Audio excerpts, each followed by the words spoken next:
Hi guys, welcome back to my YouTube channel Gopal G C boss channel.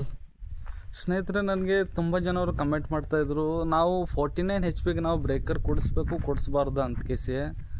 ನೋಡಿ ಸ್ನೇಹಿತರೆ, ಇದು ನಮ್ಮ ಮಷಿನ್, ಇದು JCB 3DX back hole loader ಅಂತ. ಈ ಮಷಿನ್ ಮಾಡಲ್ ಬಂದುಬಿಟ್ಟು 2022 ಮಾಡಲು. ನಾವು ಈ ಮಷಿನ್ಗೆ ನಾವು ಬ್ರೇಕರ್ ಕುಂದಿರಿಸಿದ್ದೀವಿ. ಆದರೆ ಇವಾಗ ಸದ್ಯಕ್ಕೆ ಪ್ರೆಸೆಂಟಲ್ಲಿ ಚಲೋ ನಡೀತಾ ಇದೆ. ಆದರೆ ಒಂಚೂರು ಪ್ರಾಬ್ಲಮ್ ಬರ್ತಾ ಇರುತ್ತೆ. ಯಾಕಂದರೆ ಈ ಸಣ್ಣ ಮಷಿನ್, ಈ ಮಷಿನ್ಗಳಿಗೆ ನಾವು ಬ್ರೇಕರ್ ಕೂಡಿಸೋದಲ್ಲ. ಈ ಮಷಿನ್ಗೆ ಬ್ರೇಕರ್ ನಡೆಯಲ್ಲ ನೋಡಿ ಸ್ನೇಹಿತರೆ. ಯಾಕಂದರೆ ಇದು 49 HP ಮಷಿನ್, ಇದು JCB. ದೊಡ್ಡ ಮಷಿನ್ ಇದ್ದರೆ ಅದಕ್ಕೆ ನಾವು ಬ್ರೇಕರ್ ಕುಂದಿರಿಸ್ಬೋದು. ಈ ಮಷಿನಿಗೆ ನಡೆಯಲ್ಲ ಬ್ರೇಕರು.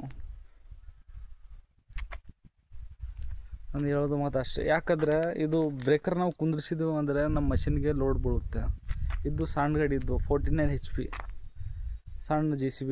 ಇದು ಲೈಟಾಗಿ ಕೆಲಸ, ಲೋಕಲಲ್ಲಿ ಕೆಲಸ ಮಾಡೋಕ್ಕೆ, ಕಾಂಟ್ರಾಕ್ಷನ್ ಕೆಲಸ ಮಾಡೋಕ್ಕೆ, ಇಂಥ ಬ್ರೇಕರ್ ಕೆಲಸಗಿದು ಓಕೆ ಅಲ್ಲ ಮಷಿನ್. ಇದು ನಾನು ಅನ್ಸಮಿಟ್ಟಿದ್ದು ಈ ಮಷಿನಿಗೆ ನಾವು ಬ್ರೇಕರ್ ಕೂಡಿಸ್ಬಾರ್ದು. ಬೇಕಾದರೆ ದೊಡ್ಡ ಮಷಿನಿಗೆ ನಾವು ಬ್ರೇಕರ್ ಕುದಿರಿಸ್ಬೇಕು. ಈ ಎಲ್ಲ ಸಣ್ಣ ಮಷಿನು ರೈತರಿಗೆ ಏನೂ ಗೊತ್ತಾಗಲ್ಲ, ದೊಡ್ಡ ಮಷಿನ್ ಯಾವುದು ಸಣ್ಣ ಮಷಿನ್ ಯಾವುದು ಅಂತ ಕಿಸಿ ಸ್ನೇಹಿತರೆ. ಆದರೆ ಇದು ಮೈಲೇಜಿಗೆ ಒಳ್ಳೆ ಗಾಡಿ. ಇದು JCB 3DX back hole loader. ಇದು 2022 ಮಾಡಲ್. ಇದು ನಮ್ಮ ವೆಹಿಕಲ್, ಇದು JCB. ಆದರೆ ನಾನು ಹೇಳೋದು ಒಂದೇ, ಆದರೆ ಈ ಮಷಿನ್ಗೆ ಬ್ರೇಕರ್ ಕುಂದಿರಿಸ್ಬೇಡ್ರೆ. ಏನಾರು ಆಗುತ್ತೆ. ಈಗ ನಾವು ಬ್ರೇಕರ್ ಕುಂದಿರಿಸಿ 2 ತಿಂಗಳಾಯ್ತು. ಇವಾಗ 2 ತಿಂಗಳಲ್ಲಿ ನೋಡಿದರೆ ಕ್ರ್ಯಾಕ್ ಆಗಿ ಹೋಗಿದೆ. ನೋಡಿ ಕೆಳಗಡೆ, ಅದಕ್ಕೆ ಪಟ್ಟಿ ಹೊಡ್ಸಿದ್ದೀವಿ.